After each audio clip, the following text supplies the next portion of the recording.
Now we would like to start the first session, G7 Contributions to Global Governance. I would also like to introduce the chair for this session, Minoru Koide, Dean of Graduate School of International Peace Studies, Soka University. Yeah, thank you very much, Masataka. My student at the Graduate School of International Peace Studies. Hello everyone. My name is Minoru Koide, the Dean of the Graduate School of International Studies or International Peace Studies of Soka University.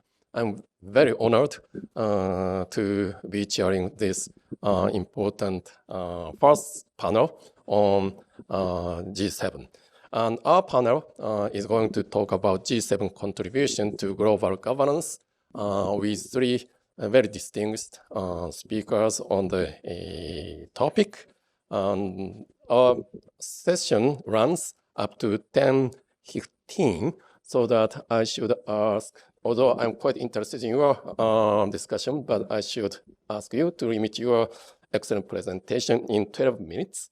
And we have timekeeper in front of the desk so that you can know how much your speaking time is remaining. After that, after three speakers' presentations, I hope we are going to have an active question and answer session between the speakers, people in this room, and people online. Okay. Let me introduce the first speaker, although he already introduced himself in the first welcome remarks. But yes, let me, Professor John Kirton. He is a director and founder of the Global Governance Program, which includes the G7 Research Group, G20 Research Group, and the BRICS Research Group at Trinity College in the University of Toronto. Professor John Kirton has led a team of analysts at every G7 summit since 1988, and at every G20 summit since the first at Washington in 2008. And today, he's talking about G7 performance, 1975 to 2022. Professor John Kirton, please.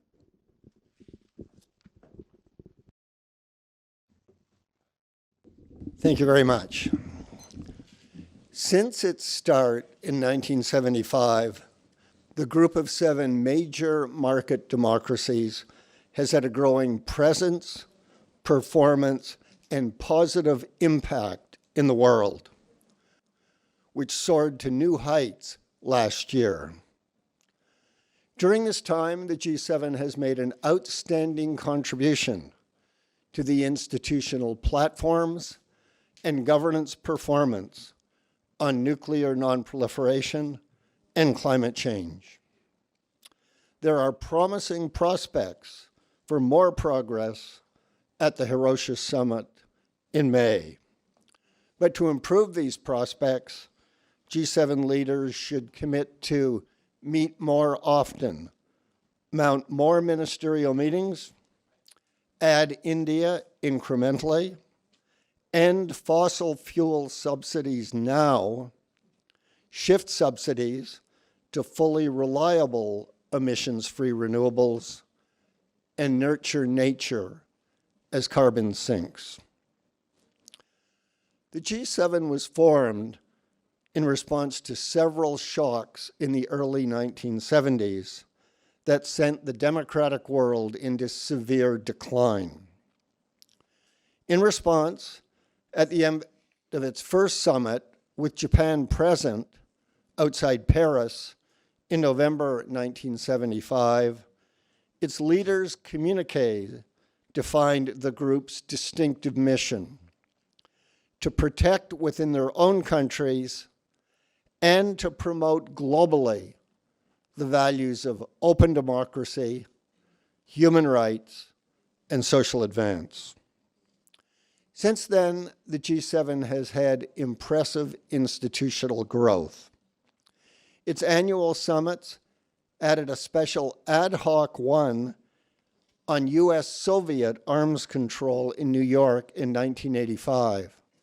that helped turn the tide in the then escalating Cold War. The next one, also on nuclear nonproliferation, came in Moscow in 1996 for nuclear safety to help a democratically elected Boris Yeltsin win the Russian election that year. A third arose in The Hague in 2014, where G7 leaders suspended a recently added Russia from their club. And last year, G7 leaders held a new high of 6 additional special subjects in response to Vladimir Putin's full-scale invasion of Ukraine and his threats to use nuclear weapons there.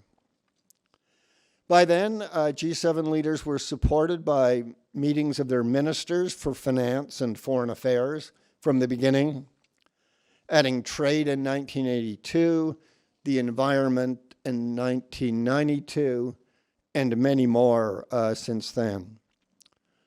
Beneath them arose a dense array of official-level working groups, starting with the London Nuclear Suppliers Group on nonproliferation. Civil society engagement groups then arose for business, labor, citizens, youth, women, think tanks, and for universities in the informal G7 or U7 Plus alliance. This proliferating institutional edifice fostered a growing policy performance. It strengthened even after the 2008 arrival of the bigger, broader, more diversely composed summits of the group of 20 systemically significant states, which Jonathan Luckhurst will discuss. The G7 summit uniquely has a perfect attendance record. All leaders always come. Many others want to join, but since 1977, apart from Russia for 16 years, they have been invited only as guests, chosen by the G7 host each year. The G7 summit, with its exclusivity, status, prestige, and power, is a leader's most valuable and desired photo op. A picture is indeed worth 1,000 words. The summit's length and its leaders' intimate, informal, private deliberations have generally grown. So have their public communiques that transparently tell the world what they have discussed and agreed. The G7 summit is indeed a talk shop or a global hot tub party where leaders reveal to and learn from their only political peers what is really on their mind. Their communiques have increasingly affirmed a broadening array of innovative principles, with democracy and human rights at the core. Their very first summit affirmed the need for energy conservation. The G7 summit is thus a persuasive bully pulpit where the most powerful democratic leaders preach the sermons, telling those in the global pews what to do. G7 summits increasingly make precise, future-oriented, politically obligatory, and often ambitious decisions, commitments, on an expanding array of economic, social, ecological, and political security subjects. The G7 is indeed a global directoire, deciding what it and the world will do. Until 1989, the G7 largely played defense on behalf of democracy against a Soviet Union and system whose influence and ideology expanded throughout the world. The G7's annual summits made 55 commitments at most. Then from 1989 to 2007, after it had won the Cold War and was shaping the post-Cold War globalizing world, this rose to a high of 327 commitments. After the American-turned global financial crisis in 2008, even with the arrival of the G20 summit, the G7 produced a new high of 376 commitments at Elmau, Germany in 2015. And this high performance survived, even when the United States sent to the summit its most isolationist president in modern times. And after the internationalist Joe Biden replaced Donald Trump, G7 leaders made an historic high of 545 commitments at their Elmau summit last year. These commitments count. G7 members complied with them well and recently to a high degree, as Madeline Koch will show. And the G7's institutional development of global governance also grew, as it increasingly offered more outside international organizations greater recognition, guidance, or support. The strongest cause of this rising performance was shock-activated vulnerability.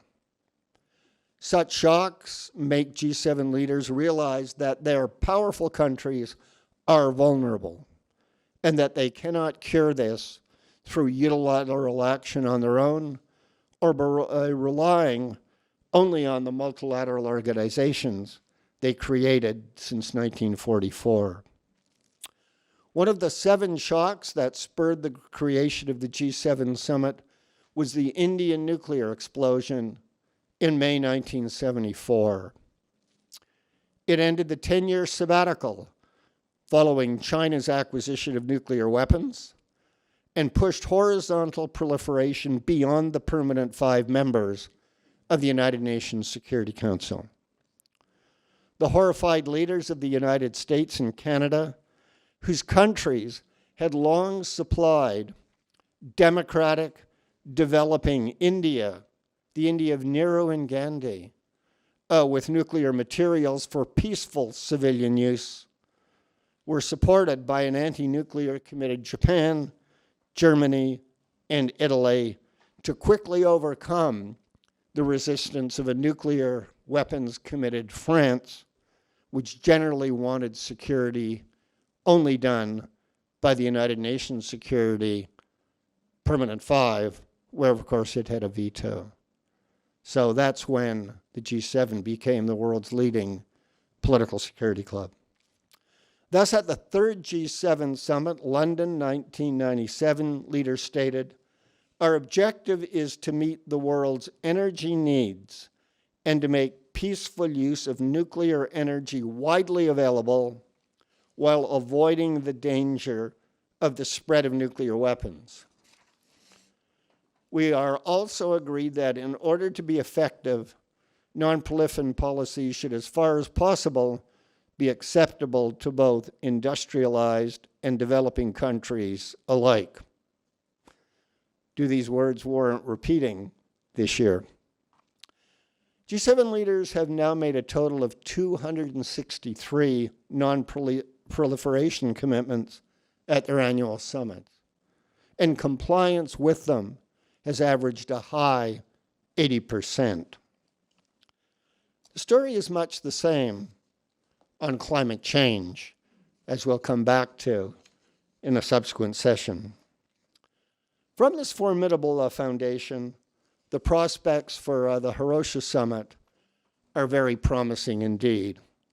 We see this in Prime Minister Kishida's pre-summit tour of his fellow leaders, in the G7 special virtual summit that he called and held on February 24th, in the 14 ministerial meetings that Japan is mounting this year, and in the strong compliance with last year's commitments already at the start of Japan's year. But interim compliance with those commitments on non-proliferation and climate change averages only 60%. So much to do for the leaders at Hiroshima and for us to do today. ありがとうございます。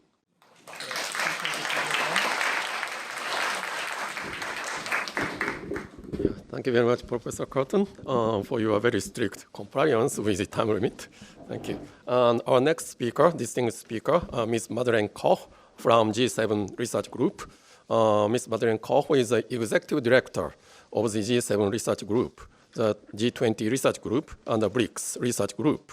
All based at the same institute with Professor Kirton, Trinity College in the University of Toronto.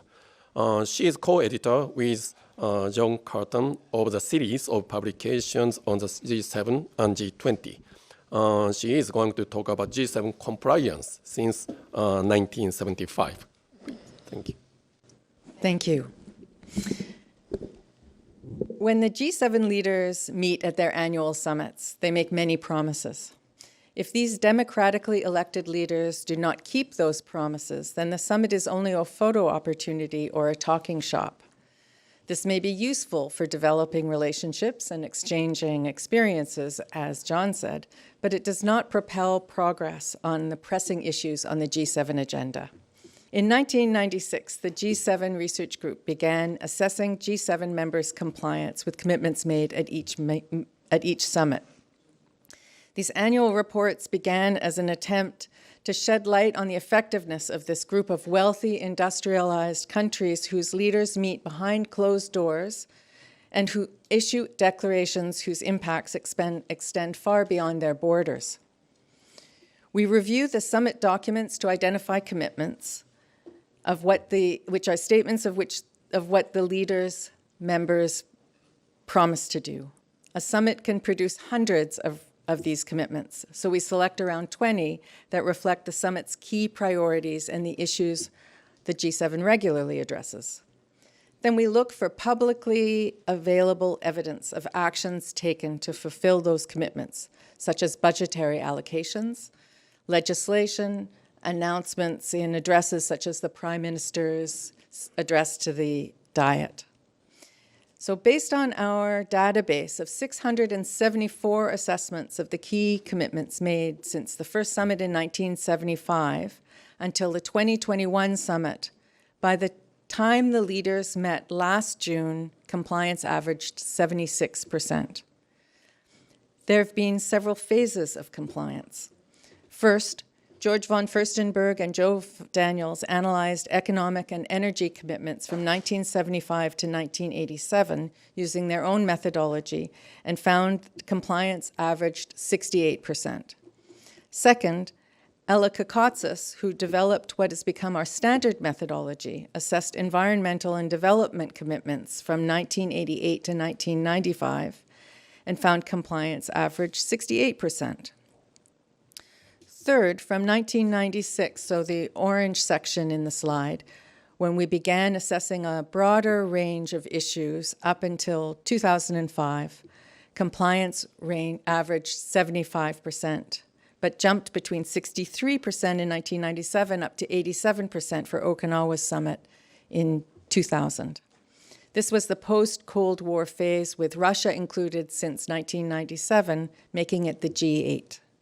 Indeed, the fourth phase began with the only summit Russia hosted in 2006 and ended in 2013.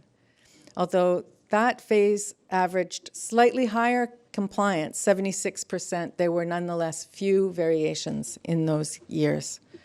The fifth phase began in 2014, the year when Russia invaded Crimea and was suspended from the G8, so the leaders resumed meeting as the G7. Compliance with the G7's 2014 commitments reached 84%, but in that phase it dipped to 69% for Japan's 2016 summit in Hiroshima, and the average for that phase was still higher, 78%. That phase ended in 2019, the last summit before the world was changed by COVID-19. Compliance with the two summits since then has been high, the highest ever of 93% with the 2021 summit, the second highest with 89 for the 2021 summit, which makes an average of 91%. And it will likely remain high when the final results for the Elmau summit come in the next few months. As you well know, the G7 agenda spans a wide range of issues, but I will focus here today on today's topics: non-proliferation, health, and climate change. G7 members, as John said, have discussed non-proliferation at every summit since their third summit, except one. Some years it gets more attention than others, but the peak was only relatively recently in 2012 at the Camp David summit. Recent years, it has not been very high on the agenda, although not surprisingly, it has attracted some attention in the last year. The 263 commitments on non-proliferation may sound like a lot, but accounts only for about 4.5% of the total. Last year's summit broke a short, dry spell with 8 commitments. Nonetheless, the G7 has complied reasonably well at 80% based on the 36 assessments conducted by our researchers and above the overall average of 76%. Health has comparatively good compliance as well, 78%, based on 91 assessments. It was also discussed early on and has been on every summit agenda since 1996. It often receives prominence at Japan-hosted summits, especially 2016, which, by the way, issued a statement on responding to public health emergencies. Health has, of course, attracted much attention since the pandemic, a public health emergency. The 687 commitments on health constitute around 12% of the total. Since 2016, with health the topic of 15% of the commitments, that's actually an increasing trend. On climate change, which Ella will address in more detail this afternoon, despite the growing urgency of the climate crisis, the G7 has made only 487 commitments, or 7%. The somewhat low average of 74% compliance is based on 99 assessments and perhaps reflects members' sometimes differing approaches on how to respond to climate change. The top chart here shows every member's compliance for all 6 phases of G7 history. Over time, you can see the European Union has typically performed very well, followed by the United Kingdom and Canada. The United States is in the middle. Japan's compliance has usually been below average, although it has spiked several times, notably in 1999 and 2000, and in 2009, which could be related to Japan hosting the Okinawa Summit in 2000 and the Hokkaido Toyako Summit in 2008.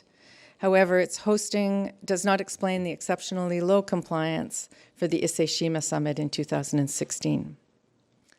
Our researchers are monitoring compliance with 21 of the 575 commitments made last year. They found compliance as of January 6th was already 85%. This is tracking well for maintaining the high trend recently in compliance.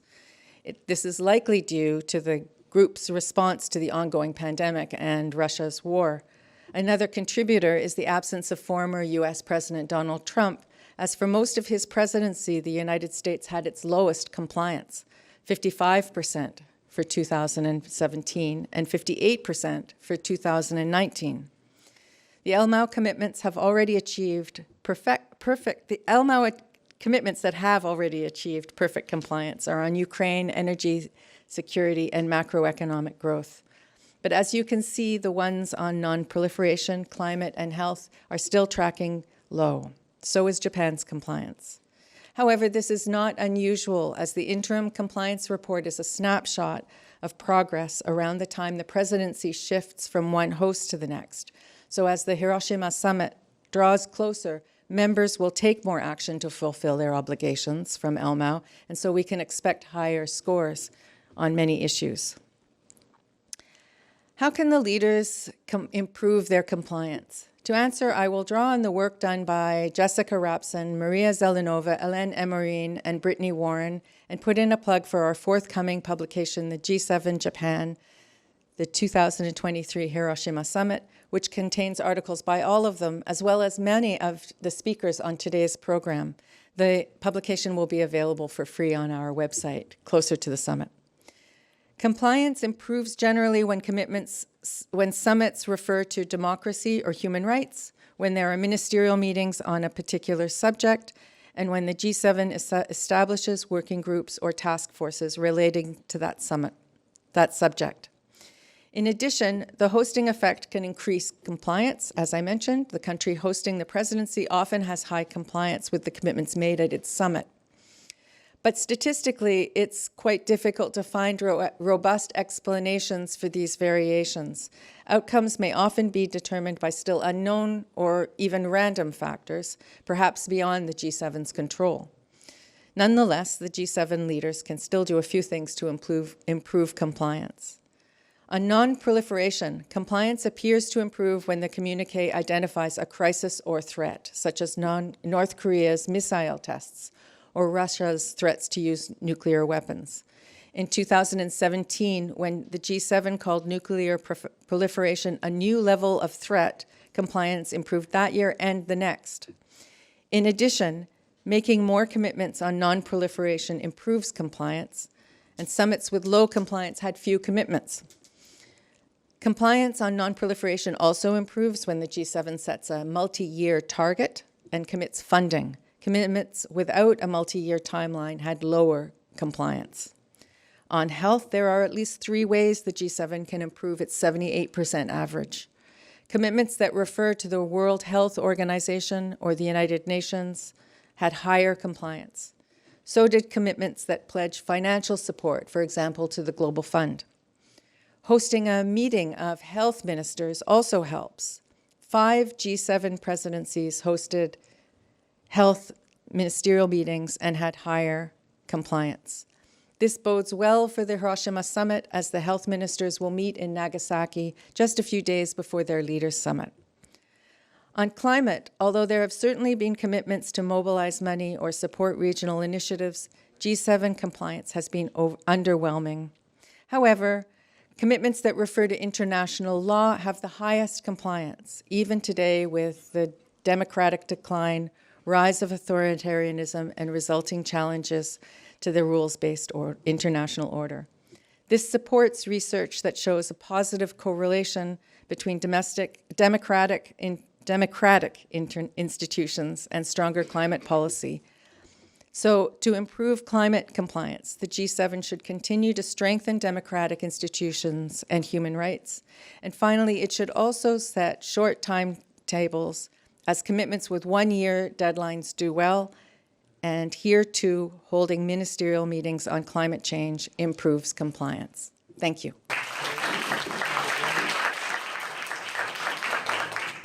Thank you very much, Madeline. I think many people are interested in your method to measure the compliance with commitments made at the G7 meetings. Thank you very much.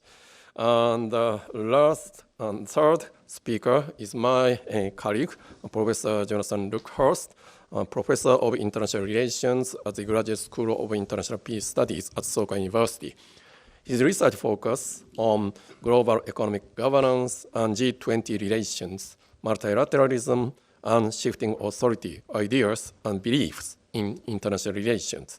Today, he's talking about G7, G20, and UN, United Nations synergies. Okay, please. Good morning, everyone. Excuse me. Thank you very much for joining us here.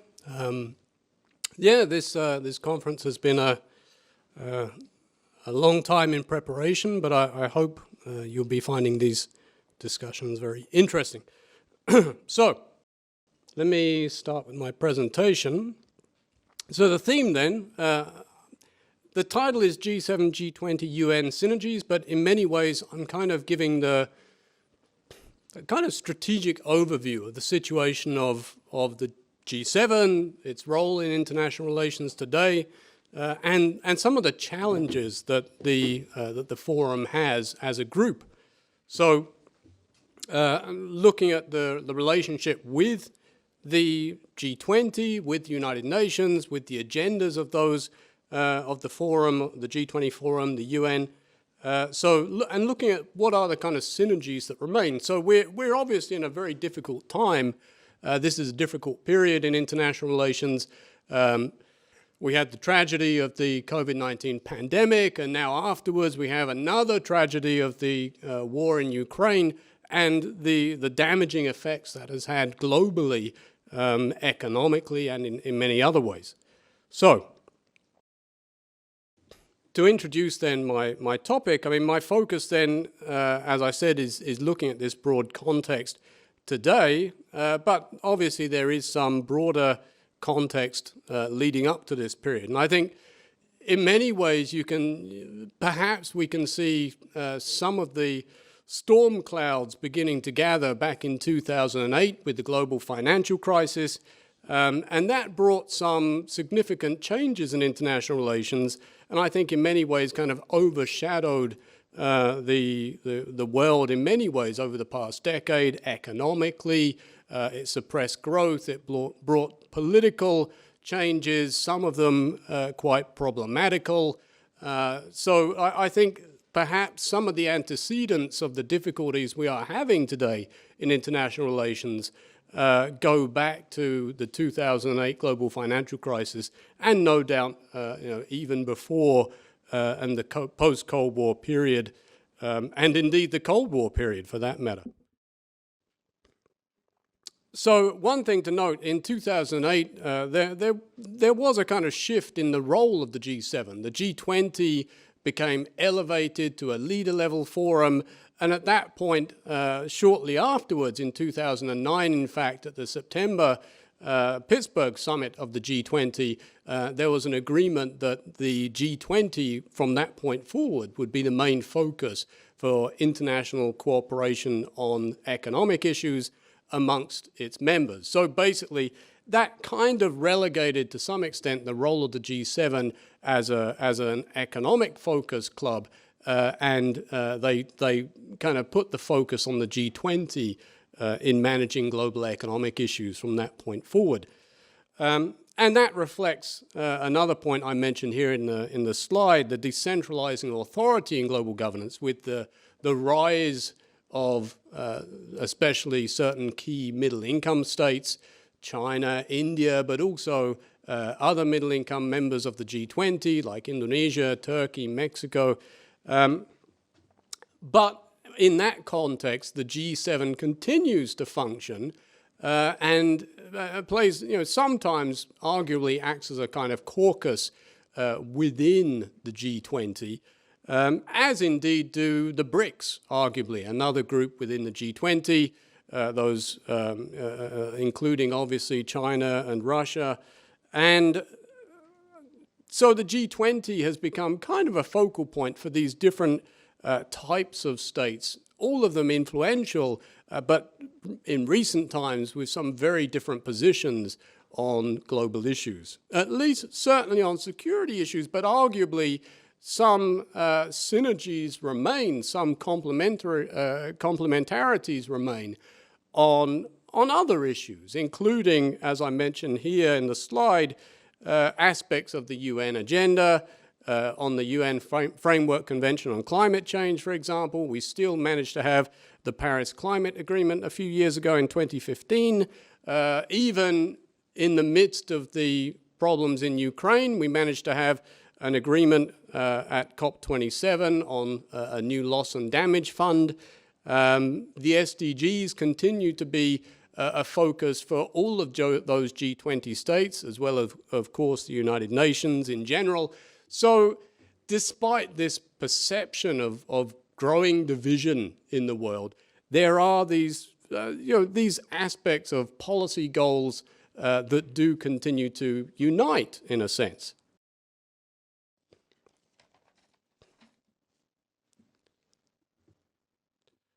So I'd like to lay out, again, I don't want to be too pessimistic. The world is in a difficult time, but we have had difficult times in the past. We got through them. Obviously, we're still around today despite some of the traumas of the past, and hopefully, despite the risk of nuclear conflagration, which is one of the themes of this conference, hopefully these existential threats will be contained and there will be a brighter future. I'm not famous for being an optimist, I don't think, but I'll try and be a little bit optimistic in that sense. And indeed, some of the changes that we've seen in international relations since the global financial crisis haven't all been bad. As I mentioned in the slide here, one scholar, Amitav Acharya, talks about the concept of a multiplex world in the contemporary international relations, suggesting that actually we've moved away from a world dominated by one vision, the old Washington consensus approach, the role of the United States and liberalization in that sense, and perhaps in today's world, as Acharya suggests, we have different things happening at the same time. We have different options, different regional options in terms of the European Union, ASEAN, different forms of cooperation regionally, but also different, even different beliefs, different ideologies, some would say. You've got state-led socialism or capitalism in China. You've got obviously the continuation of American-style capitalism and various options in between. So perhaps that isn't necessarily a bad thing to have these different approaches to economic management, but it brings challenges. There are continuing disparities in wealth between the global north and the global south, and we in the global north should not forget those challenges in the global south. And the world looks quite different if you are in Africa or parts of Latin America or indeed other parts of Asia. The world doesn't necessarily, isn't necessarily going in the right direction in some countries. And indeed, even within the G7 countries, there are challenges of a political nature, the rise of populism in recent years, which arguably, I don't want to get into this topic too much, but perhaps undermined the response to the COVID-19 pandemic globally as well as in individual states, and perhaps has caused more frictions between liberal democracies, even between the G7 countries at times in recent years, particularly, I would say, during the Trump administration, and also obviously problems in my own country related to Brexit and the link between Brexit and populism in that sense as well. So there have been a lot of challenges in recent years. But I think the war in Ukraine has really brought to mind and brought the attention of the G7 countries to a kind of understanding that actually they do still have some strong bonds. In fact, in many ways, perhaps the war in Ukraine has kind of consolidated that unity of purpose between the G7 countries. Other challenges we've seen, some people have talked about this idea I've mentioned in the slide, the idea of a polycrisis in international relations, the idea that there are multiple crises that we're facing, again, related to economic problems, supply chain problems, energy issues, the war in Ukraine, of course, COVID-19 and its after effects, climate problems, trying to deal with that, trying to get the SDGs back on track. And in many ways, we've gone backwards on the SDGs in recent times. And also another challenge is the legacy. I would say this is particularly a point of interest for me, is the legacy of Global South concerns about the G7. There are suspicions about the G7 and its influence in the past. The Washington consensus, in particular, has a very bad lingering reputational damage on the G7 countries, especially in parts of Latin America and elsewhere. And of course, there is a significant concern about double standards on non-intervention, and that is another issue to mention there. So the Iraq invasion of 2003 is something that many people look back on and say, well, aren't there double standards in complaining about Russia and Ukraine? I should move along more quickly now. So what are the opportunities then for the G7? Well, there is a UN Summit of the Future scheduled for September 2004.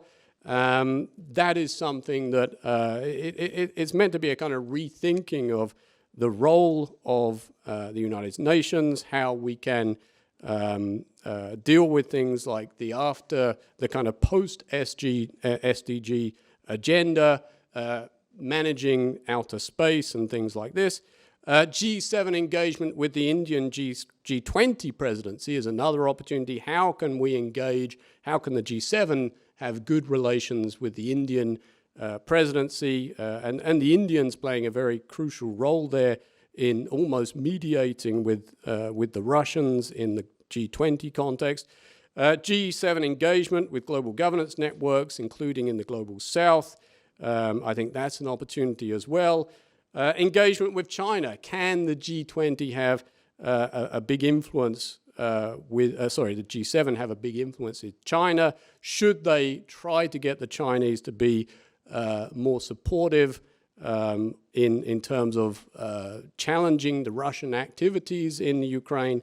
And there are various areas of unity amongst the G7 leading up to the Hiroshima summit on issues like Ukraine, nuclear non-proliferation, which we're talking about today, the One Health agenda, taking a complex, diverse approach to health issues.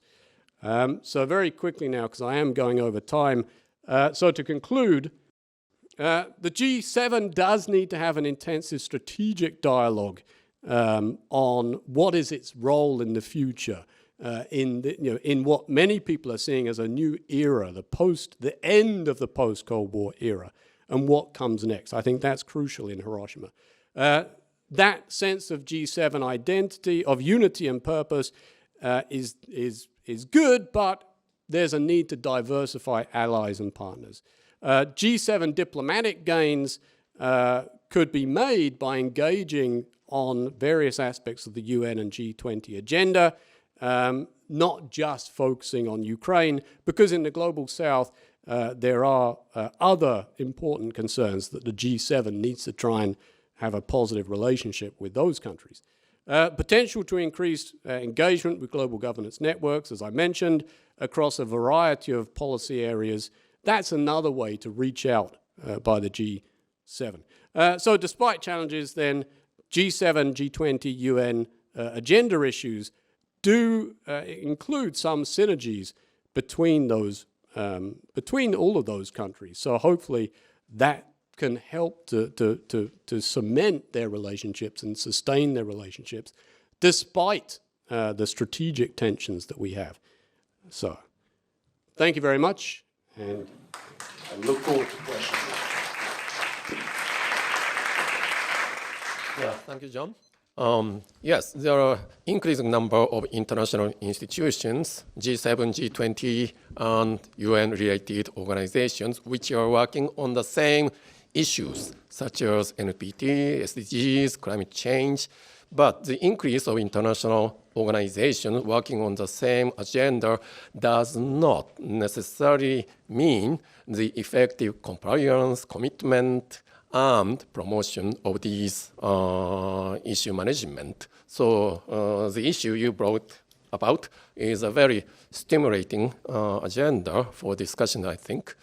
So now we have some 10 minutes remaining, so I'd like to invite any questions from floor or people online. But let me start asking question from the floor.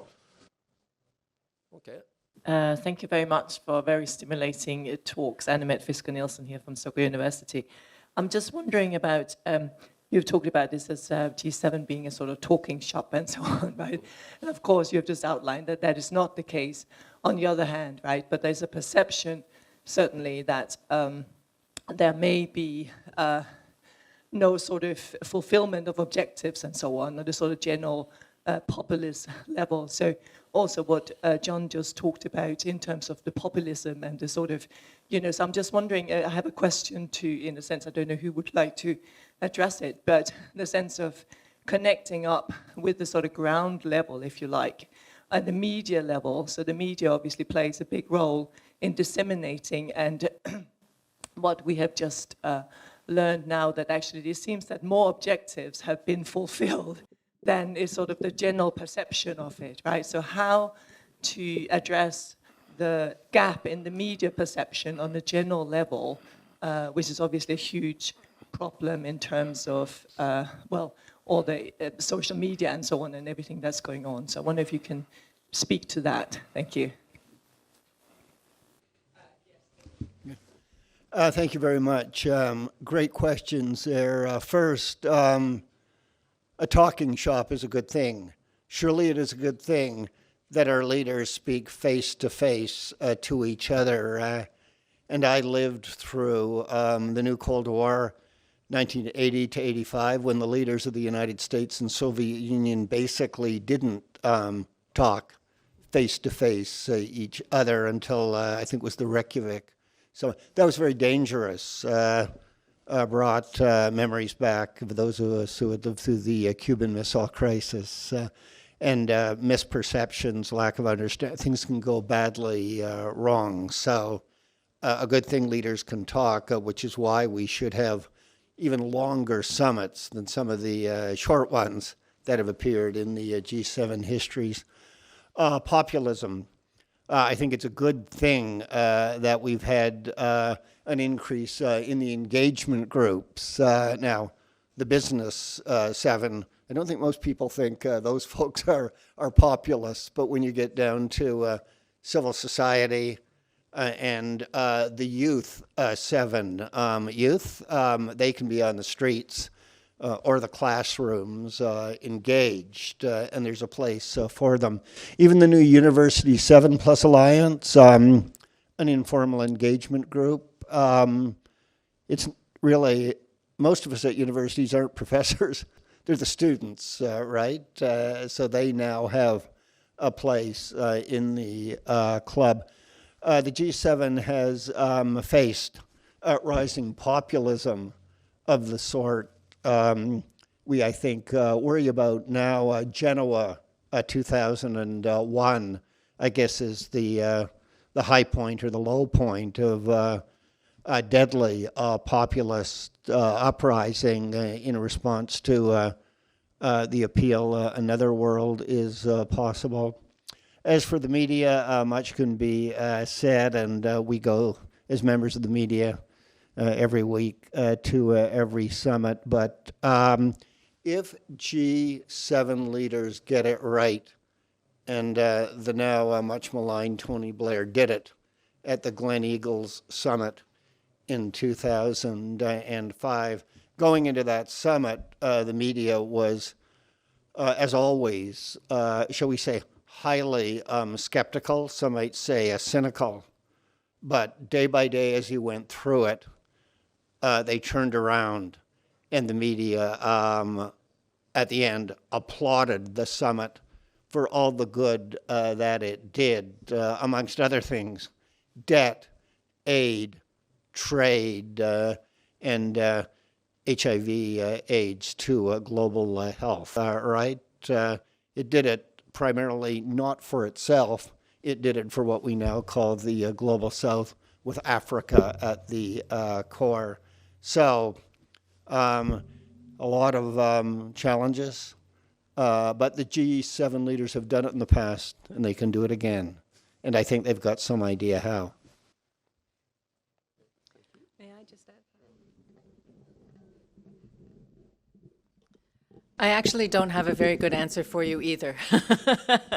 I don't mean to say John didn't have a good answer, but I don't have a very good answer for you on how to bridge the gap between the public perception of what the G7 does, which is fueled by the media, which is always after the most exciting headlines, and also compressed space for getting information across, and what the G7 does, which has, as I said, a very broad agenda and a long-standing agenda, list of items on their agenda, regardless of what the headline items are for each year's summit. We notice this at the summits when we go to the media center, that the media does focus very closely on whatever the hot button issue is, and there's often a perception that the summit is hijacked by an issue. I think that, as we will hear, the preparations for a summit are so thorough, it is almost impossible to hijack a summit. The officials have been working throughout the year to prepare the summit. They've got their ear on the ground the whole time. So it is, in a sense, like the image of the swan that is gliding so smoothly along the water with the feet swimming furiously underneath. The use of social media should be improving that, because the G7 host countries and the member countries, because it's not just on the hosts' shoulders that this responsibility rests, but the G7 members have now a new way to reach the public, and I think that may be improving a little bit.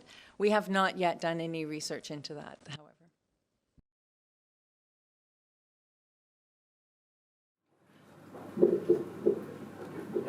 Yes, one more question.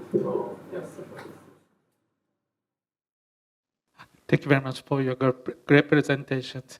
I'd like to pose questions to Professor Madeline about the definition of this compliance rate. It's quite fascinating, but I would like to know more in detail about the methodology applied and who really set up this compliance standard. I think that's really determine all the rate. If you set the lower standard, achievement rate should be very high. If we set a very challenging target, compliance rate should be very low. So I would like to know the kind of arts behind. Mm-hmm. Right, thank you. Mm-hmm. We use a 3-point, so first, as I said, we have to rely on publicly available information, because part of the impetus for doing this research was to enhance transparency about this otherwise opaque process, because the G7, as I said, meets behind closed doors. No one is in the room with the G7 leaders. Sometimes officials are in the room with the G7 leaders, but sometimes they are not. So it's a very private activity. And the only real information that the outside world has is the documents that the summit issues and whatever statements are made at the press conferences after the summit. So that's why we rely on both the outcome documents, which we examine for commitments, and then the publicly available information, because if this institution is going to be valuable for the world at large, its work has to be seen. And when we review the commitments, when we choose the commitments that we will assess for compliance, we choose commitments that contain very specific elements so that we can measure. So they have to be forward-looking. They have to be discrete, self-contained expressions of intent that the leaders express in order to fulfill their commitment.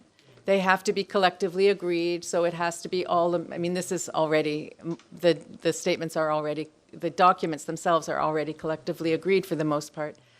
And then, as I said, we review all of the actions that we can find evidence of. And then we give them a 3-point scale. So first our analysts identify what constitutes compliance, what constitutes partial compliance, and what constitutes no compliance, because it's a 3-point scale. So it's +1 for full compliance. It's quite simple, but it's complicated. It's -1 for no action taken or action that contravenes the intended commitment. And then 0 for either a work in progress because it's ongoing or kind of status quo. And then we calculate a scientific score, which we then convert to the percentages that I was referring to. Does that help a little bit? Yeah, okay. I mean, John can also perhaps explain a bit more too, because he's been doing it a little longer than I have. We send it out for stakeholder feedback to, well over 2,000 people, including the Sherpa teams in the G7 governance. And we do that for the interim compliance report and for the final one before we incorporate their relevant feedback. So, have we missed anything? And very valuable feedback, and we're delighted for those who have the time to actually contribute, because they're very busy producing the real summit in the case of the host and stakeholders in the host countries. I worry constantly that in the case of Japan, Madeline, I think, mentioned the Hiroshima summit in its score. We have too few native Japanese speakers at the University of Toronto. We have some. So we do need more native Japanese speakers in Japan or elsewhere to join our compliance monitoring group. But I think we know enough about Japan now and have enough friends, including with offices and the press clubs in Tokyo, that it's not a methodological imperfection that generates that score, but boy, we do worry about it all the time. And in the case of the G20, I guess, we do better on Arabic speakers.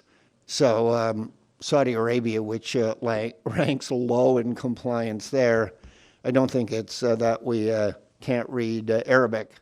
It's more that they don't publish the stuff we need in Arabic, right? But then, of course, non-democratic governments, right, perhaps have a less instinctive approach to transparency than the G7 ones do.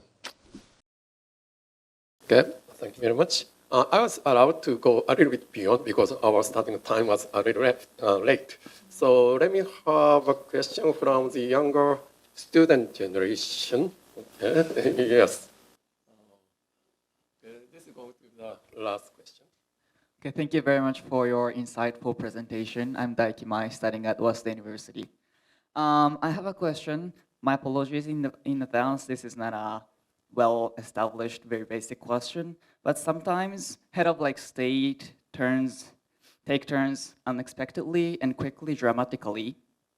And however, G7 has to welcome those different varieties of leaders. And for example, Biden and Trump are notably consecutive different presidents. And also in 2000s, in Japan, we have our new prime minister each year, which was a shame.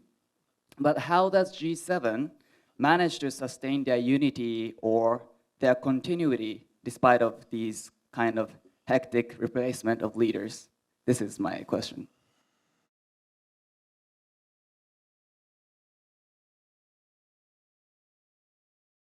That is a very good question.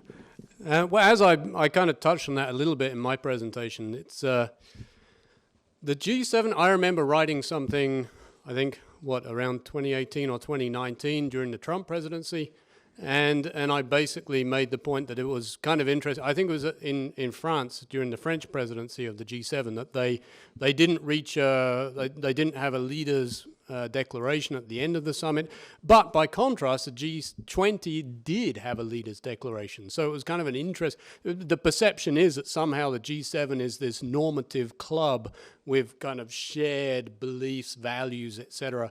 But it didn't seem to be obvious that that was true for a few years. And of course, again, I could mention Brexit in the UK, my own country. But yeah, it does seem that there was a period of disunity and disagreements. The big, back in the G20 summit in Osaka, I was there, and the big questions were about climate disagreements, trade disagreements. And it wasn't just the US and China, but also the French and US delegations had a big argument about the text, I think primarily on climate. But the G7 does seem to serve the interests of its members over a long period of time, many decades now. So somehow the club, kept going, even when some of the members, perhaps were not behaving well at all the times. But yes, it continues to persist, similar to the BRICS in a sense, that has continued to exist over the past decade, despite some tensions between BRICS members. So all of these so-called clubs have tensions at times based on political changes, but perhaps sometimes it serves the government's interests, even if they have disagreements, to maintain their membership. I guess that's why it keeps going. But you shouldn't see the G7 as a perfect club. At the moment, I think the conflict in Ukraine has really pushed them together as a group. So we are seeing more unity at the moment. If you'll permit me, two quick points. We do measure and have good data. If a country's leader makes a commitment at a summit, and then the country decides to have a leader on New Year's Eve, so does the new leader then comply with the commitments the old leader make? Overwhelmingly, the answer is yes, he or she does. So these commitments are instantly become national commitments rather than personal ones. And of course, we all remember Donald Trump, who is unique during his time as host, the only G7 leaders not to hold the regular annual scheduled summit. But we've had, towards that end of the spectrum, shall we say, unilateralist leaders. Back in the day, the rest of us worried about Ronald Reagan, right? And sort of a my way or the highway, even though Ronald Reagan was not like that at all. And interestingly, the one leader who threatened to destroy the summit, to walk out, was the French president, because the other leaders looked like they were going to go ahead and launch a new round of multilateral trade negotiations. But when he threatened that, walk out and not come back, the Japanese prime minister spoke and said, look, basically, I paraphrase, you guys from the Atlantic, you've got all these institutions, NATO and we're alone here in Asia. We really need the G7. If you care at all about us, you'll keep the G7 going. So there's other, perhaps more fundamental things than who the leaders is. In terms of rapidly rotating leaders, the United Kingdom, I guess, has joined that club in the past few years. And Italy seems to have dropped out of that club, right? But we'll have to wait and see. Yeah. Yes, thank you very much. I'd like to close the first panel by appreciating the three distinguished speakers again, and active and interesting questions from the floor. Thank you very much.